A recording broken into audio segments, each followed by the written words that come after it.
ராஜேஷ், நீங்க சொல்லியிருந்தீங்க ஏற்கனவே எடப்பாடி பழனிசாமி அவர்கள் கூட்டணியில கூட சேர்க்கக்கூடாது, கட்சியில கூட சேர்க்கக்கூடாது, அது போன்ற ஒரு மனநிலையில தான் இருந்தார். இப்போ அதிமுக மற்றும் பாஜக கூட்டணியில டிடிவி மற்றும் ஓபிஎஸ் இணைக்க ஒப்புக்கொண்டிருக்கிறார் அப்படின்ற ஒரு தகவல் வந்திருக்குல்ல.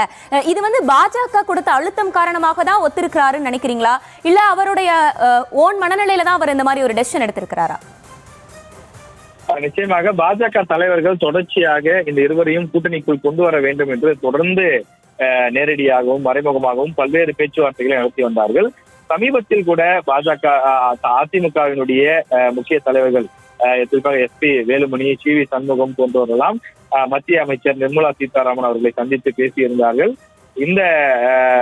இந்த சந்திப்பு கூட இது சம்பந்தமாகத்தான் பேசப்பட்டது என்று சொல்லப்படுகின்றது. இன்று மாலை OPS-னுடைய அந்த ஆலோசனை கூட்டம் நடைபெறுகிறது. எனவே இந்த ஆலோசனை கூட்டத்திற்கு முன்பாக இந்த முடிவு எடுக்கப்பட வேண்டும் என்ற அடிப்படையிலே தான் இன்றைய சந்திப்பு நடைபெற்றிருப்பதாக தெரிகிறது. எனவே OPS-ஐ பொறுத்தவரையிலே இன்று மாலை அந்த அறிவிப்புக்கு இசைவாக அவர் பேசுவார் என்று எதிர்பார்க்கப்படுகிறது. பாஜகவை பொறுத்தவரையிலே கடந்த முறையே டிடிவி தினகரனை இந்த கூட்டணிக்குள் கொண்டு வர வேண்டும் என்று எவ்வளவோ முயற்சி செய்தார்கள். அமித்ஷா அவர்களும் மிக ஆர்வமாக டிடிவி தினகரனை உள்ளே கொண்டு வந்தால்தான் நாம் வெற்றி வாய்ப்பை பெற முடியும் என்று தொடர்ந்து EPS தரப்புக்கு அழுத்தம் கொடுத்ததாக சொல்லப்பட்டது. ஆனாலும் EPS அவர்களை பொறுத்தவரையிலே டிடிவி தினகரன் இந்த கூட்டணிக்குள் வேண்டவே வேண்டாம் என்று தொடர்ந்து உறுதியாக இருந்து விட்டார் என்று சொல்லப்படுகிறது.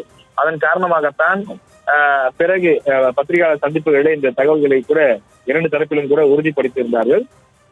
அதிமுகவினுடைய தோல்விக்கு டிடிவி தினகரன் அவர்களை சேர்க்காததும் ஒரு காரணம் ஏனென்றால் டிடிவி தினகரனுக்கு தென் மாவட்டங்களில் பல தொகுதிகளில் செல்வாக்கு இருக்கின்றது.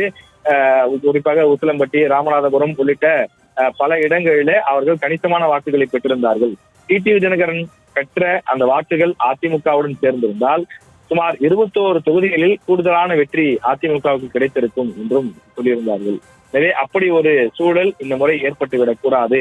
அதிமுகவுக்கு வாக்களிக்கக்கூடிய மனநிலையில் இருக்கக்கூடியவர்கள், திமுக வேண்டாம் என்று விரும்பக்கூடியவர்கள், அந்த வாக்குகள் அனைத்தையும் கன்சாலிடேட் ஒருங்கிணைக்க வேண்டிய பொறுப்பு நமது கூட்டணிக்கு இருக்கிறது. எனவே நீங்கள் சற்று இறங்கி வர வேண்டும், விட்டுக் கொடுக்க வேண்டும் என்று பாஜக தலைவர்கள் தொடர்ந்து EPS-க்கு அழுத்தம் கொடுத்ததன் விளைவாக தற்போது இந்த மாற்றங்கள் நிகழ்ந்திருப்பதாக தெரிய வருகின்றது.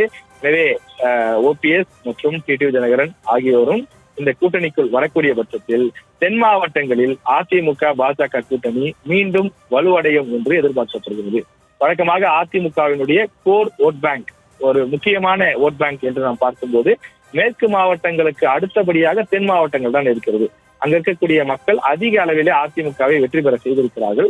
ஆனால் 2021 இந்த வாக்கு சதவீதம், வெற்றி சதவீதம் குறைந்திருந்தது.